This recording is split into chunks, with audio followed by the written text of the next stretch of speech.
nonsense. Come on, it ain't no such thing. Now, it ain't gonna hurt you none. I got things to do. The first thing you gotta do is sit down here and get your hair cut. My hair don't need cutting. If it gets any longer, I'll have to... I declare, you fight hair cutting like a steer fights branding. Well, the last time you cut my hair, you did brand me. How did I know somebody poured hot gravy in my bowl? Smarted considerable. Sure plastered your hair down nice, though. No, I might go to selling that stuff. Greedy? Sure made your hair look mighty sprucey. Yes, sir. You were slicker than a peeled onion. Smelled like one, too. Sure. I'd go to selling that stuff. I could put an ad in one of them catalogs. If you want the girls to stop and stare, put Granny's gravy on your hair. All right, Granny, come on. Let's get on with it. Hey, Uncle Jed, you're getting your hair cut. Thanks for telling me, Jethro. Oh, that's all right. You're next, Jethro. What's going on? Is there going to be a wedding or something? I could be, the way that Sonny Drysdale is a sparking Elly May. Oh, he's with her right now, up by the cement pond. I better get right out there and keep eye. Now, you sit still and leave those young'uns alone. Can't you remember how it was when you was a boy? Yeah. I better get right out there. It's broad daylight. And besides, they swim. No, they ain't. He's a sitting on the bank, and he's a holding her hand. What an interesting hand you have. I see a man, a handsome Harvard man. Where? Right there on your heart line. Oh, that's just a wart I got from picking up toast. Ellie, you mustn't let horrid, slimy creatures touch you. Oh, heck, you ain't slimy, Sonny. Just a mite greasy from all that oil you smear on yourself. What a precious paradox you are. What a charming contradiction. You look pure Park Avenue and you speak pure Tobacco Road. That good? Good, it's fascinating. You're a challenge to me, you child of nature. You are the raw clay from which I will mold a perfect woman, worthy of a perfect man. Me. You know Shaw's Pygmalion? I don't even know Shaw, let alone his pig. Oh, you woodland sprite! You forest little bird. You are so refreshing after all those intellectual types of Vassar and Wellesley. You make me feel superior. That good? Good? It's divine.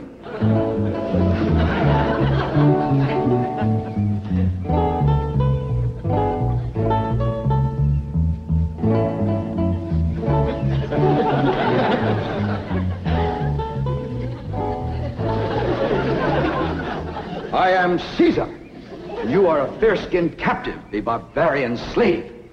Shall I drag you through the streets of Rome behind my chariot? Or shall I throw you into the arena with my lions? No, Caesar has other plans for you, my little savage.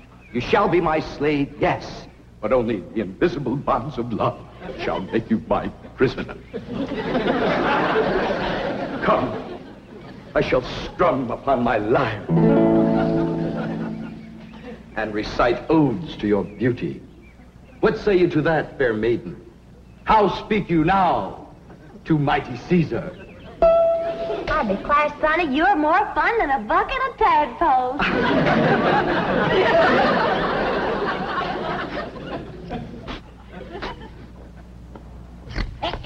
Sit still, I'm liable to lop off a ear. Well, doggone it, Granny, hurry up. I gotta get out there and keep an eye on Sonny and Elly. You want me to go out and see what they's up to, Uncle Jed? Now, you just sit still, the both of you. I'd expect Elly May to get a husband if you don't let the boy spark her. Well, Elly ain't never been learned about such things. Jed, sparking is like breathing. You don't learn to do it. Somebody slaps you and you go at it.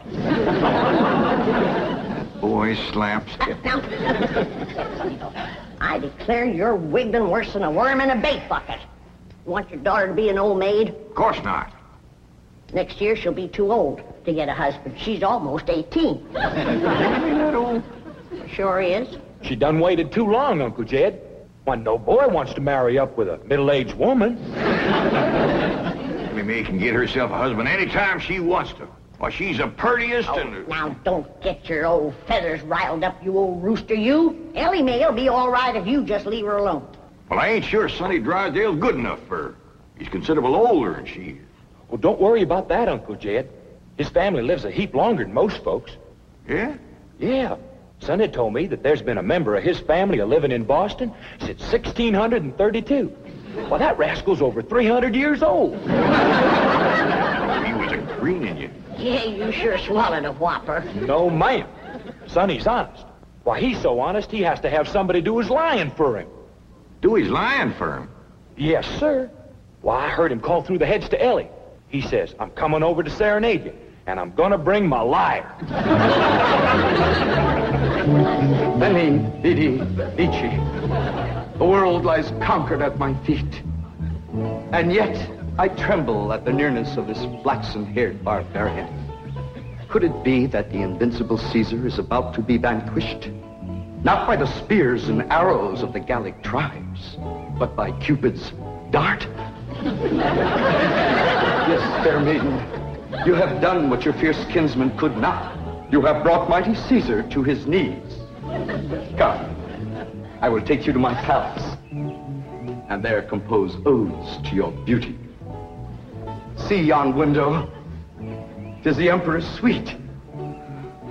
There I shall woo you. Mother! That's my room, and those are my binoculars. You're not supposed to spy on the emperor. What are you trying to tell me, Sonny? Mumsy can see you, but she can't hear you.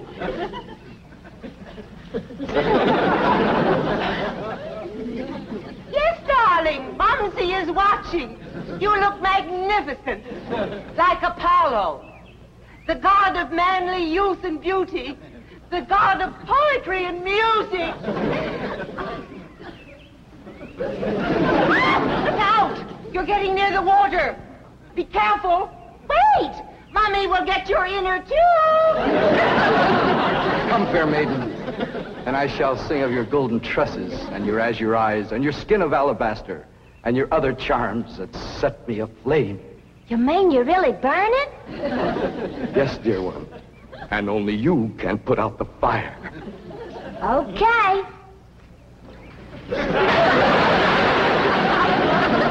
How's that, Sonny? You feel better now?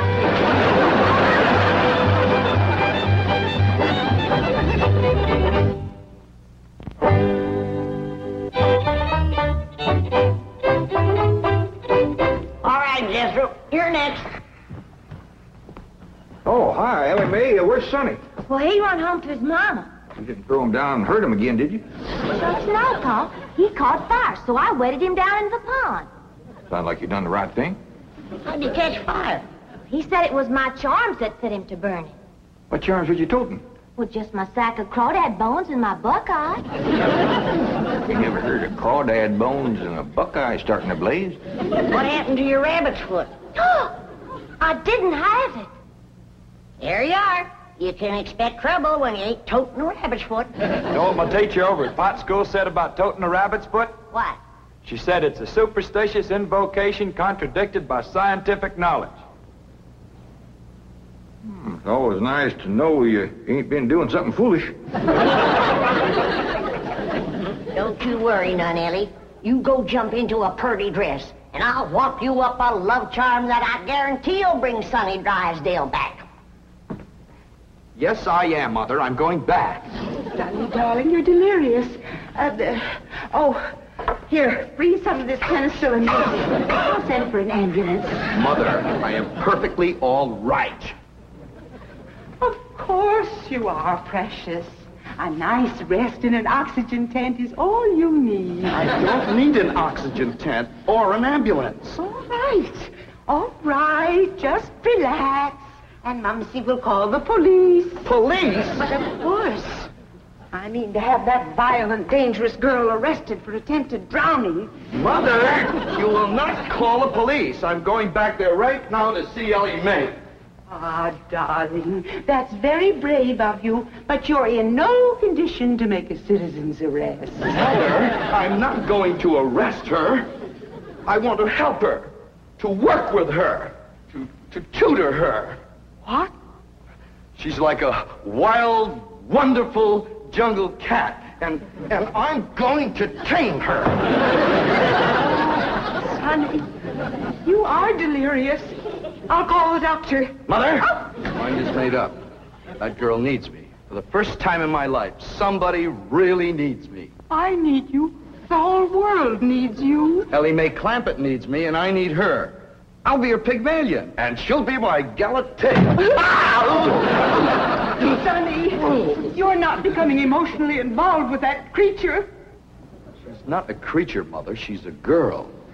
A wild, wonderful, beautiful, ravishing girl. Yes, I am becoming emotionally involved. I forbid it. She's not socially acceptable for my baby. Mother, I'm not your baby anymore.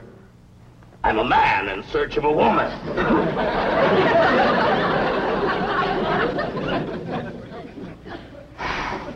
Where did he learn that language?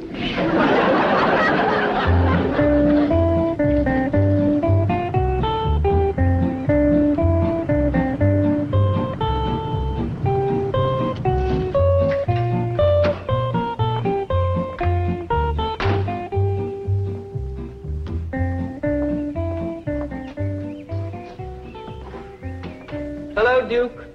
You noble veteran of the chase. Are you homesick for your forest paths and mountain trails? You look like a cashier waiting for the bank examiners to arrive.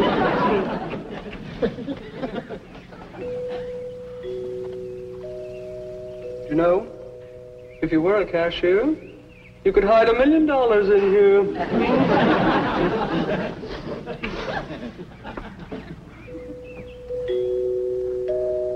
There goes that music again. Jethro, did you ever find out where that's coming from? No, sir, I didn't. Every time I went to looking for it, somebody always come to the door. This time I'm gonna find it for sure. You see? Oh, bonjour, Jethro. Oh, howdy, Miss Hathaway. No. When I say bonjour, Jethro, you say bonjour, Mademoiselle Jane. Now say it. Bonjour, Mademoiselle Jane. Bonjour, Mademoiselle Jane. That's very good. Except for the mwah. Must be soft. Mwah. What? No. Watch my lips closely. Mwah. Try that. What? Try it again. What? Well, that's closer. Try again. What? Once more. What? Close in on her, Jethro. Oh, Mr. Clampett, I was attempting to teach Jethro to articulate the Gallic diphthong. No matter what fancy name you call it, he ain't very good at it. He'll learn. But now to the purpose of my visit. Is Sonny Drysdale here? No, but he will be. Granny's out in the kitchen whomping up a love charm for Ellie to give to him. She said it'll bring him on the run. Mr. Clampett, I am reluctant to disillusion you about so-called love charms, but they are mere superstitious invocations and have been proved to be completely ineffective. Granny sets great store by him.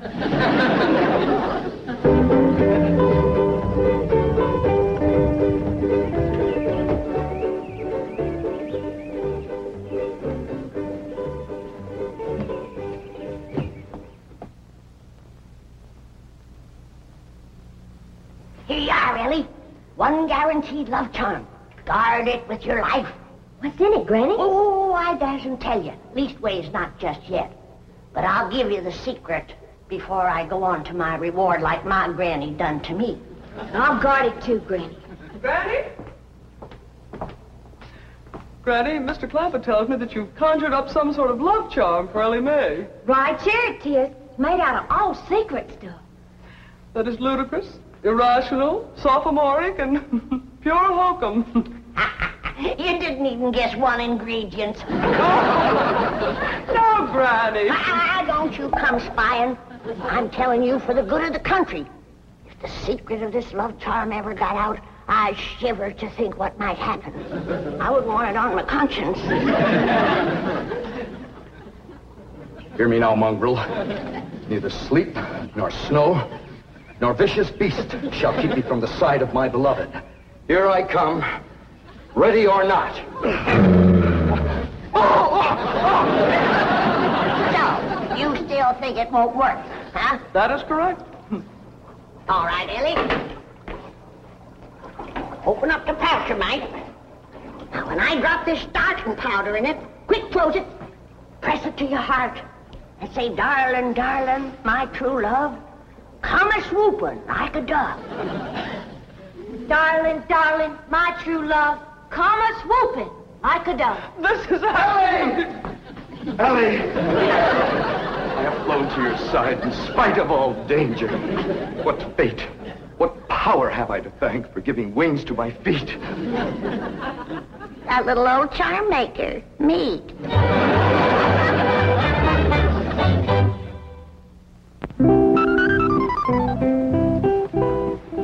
And now we shall begin the transition from Tobacco Road to Park Avenue. Now you watch me closely and I'll show you how to develop perfect posture and grace of movement. Ah, Kipling. Well, do you like Kipling? I don't know. I ain't never kippled. Oh, you are a challenge, you ravishing rustic, you child of nature. Now here, you try it. There we are. Now walk. Oh. You'll have to try that again. Now sit down. Now watch me. We walk as though upon a cloud, and we glide with lissom grace. And as we walk, we always keep a smile upon our face. What's he doing?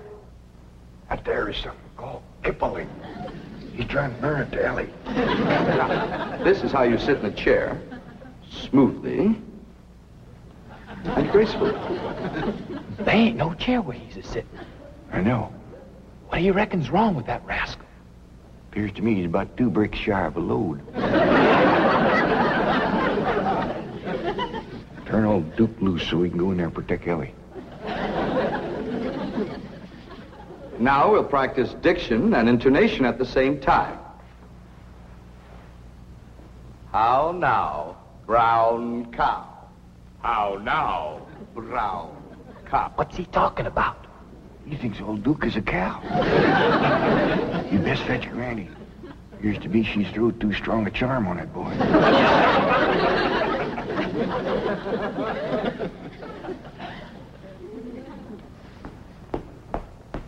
There you are. One guaranteed charm. Now, you hold the bag while I sift in the starter. I know this is all a lot of absolutely ridiculous nonsense. Please hurry. Darling, darling, my true love, come a-swooping like a dove. I better open this door before he busts it in. Miss Jane! Here he is! Granny's love charm is too strong. Don't fight it! It's bigger than both of us. Circled on me. Granny, come quick. The love charm you throwed on Sonny Drysdale was too strong for him. Thank you, Granny! How now, brown cow? How now, brown cow? How now, brown cow? How now, brown cow? How's it going, Uncle Jed? Bad. Now he's got Ellie believing old Duke is a cow. Break the charm, Granny? I reckon so. I'll sprinkle him with some let-go powder.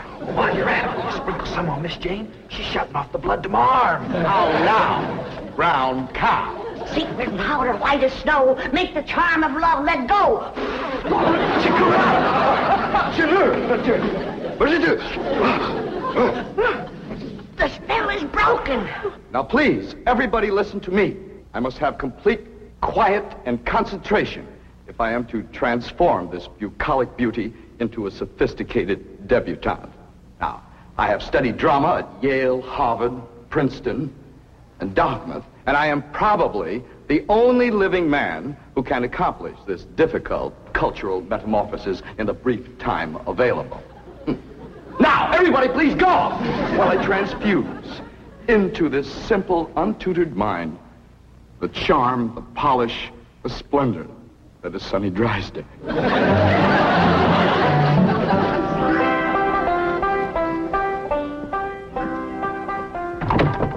Jed? Hi, Granny. Is Ellie and Sonny still in that room alone? It was the last time I was listening, a couple hours ago. They was talking about the rain in Spain, a laying in the plain.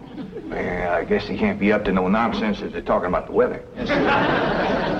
Doggies, I can't wait to see Ellie all polished up and talking like Sonny and Miss Jean. But while you're waiting, I got something for you. What is it? A love charm.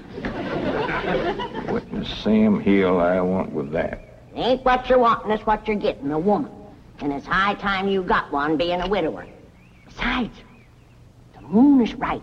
That's why this stuff is working so high-fired powerful. So here.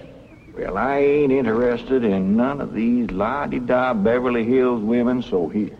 Well, they're interested in you, so here. Who said? Jethro says. Jethro don't know nothing, so here. I reckon Jethro ought to know what's going on in his own school.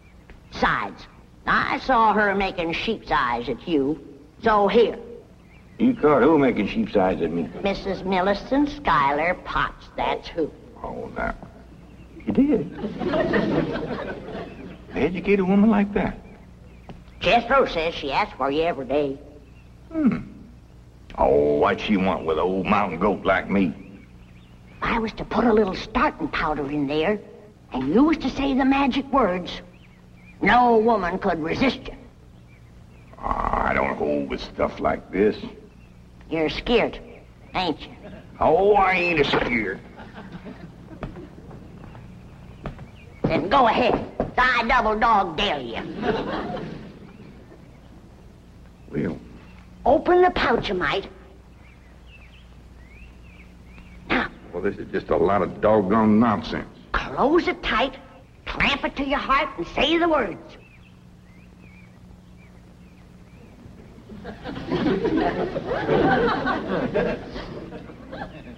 Darling, darling, my true love come a-swooping like a dove. Where is he? Where's my darling? It's Mrs. Drysdale. Where is he? Oh, where is he? Oh, I tried to stay away, but I could not. He's mine, and no other woman shall have him. Drysdale, you're a married woman. Think of your husband. I don't care about my husband. I want my darling, and no one is going to keep me from him. I sure hate to have to do this, but... Sonny, where are you, Sonny? He's inside with Elly May. Now, if you just calm yourself down, I'll go and get him. Thanks for coming, Miss Drysdale. Howdy, Ma. Was you a-hollering for me?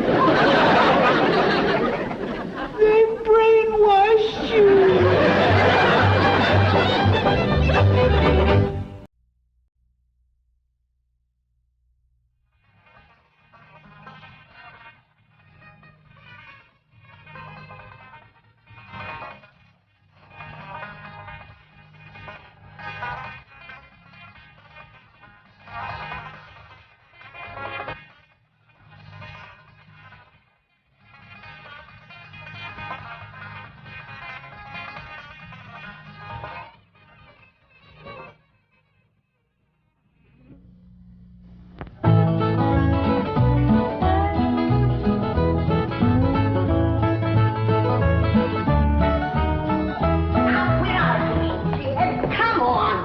A lot of darn nonsense.